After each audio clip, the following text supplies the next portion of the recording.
This is the one you think of when you hear float like a butterfly, sting like a bee.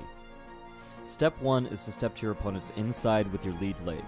Step 2 is to bring your feet close together, hopping on your front foot as you do so.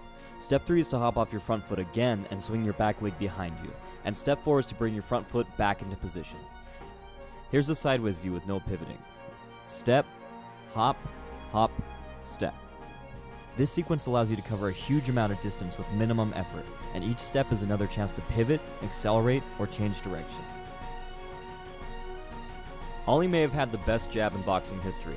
Let's take a look at his execution and then see where it fit into the footwork pattern that we just broke down. First, Ali pushed off with his back foot to close distance and generate some power.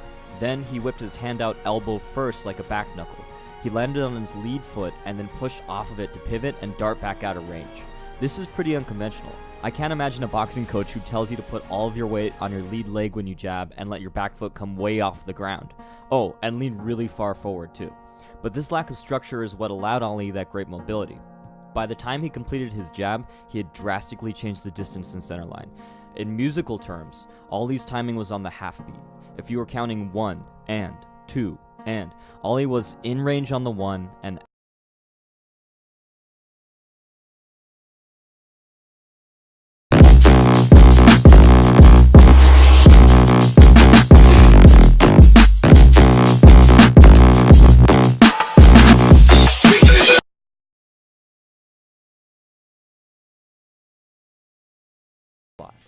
he makes sure to keep his hand in their line of sight as he moves away.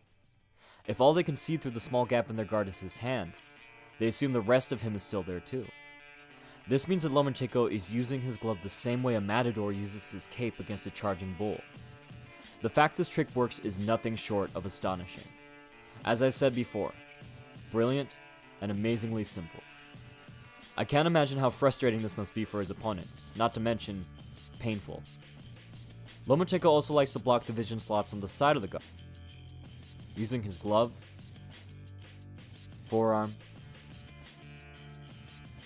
or shoulder. This traps his adversary's arms in place, protecting him from counters. He can also control their head or pull down their guard. He doesn't need his opponent to cover up to block their vision. He can simply cross one hand over his competitor's eye and then attack with his other hand. As his opponent's eyes get more and more swollen, vision control becomes easier and easier. But one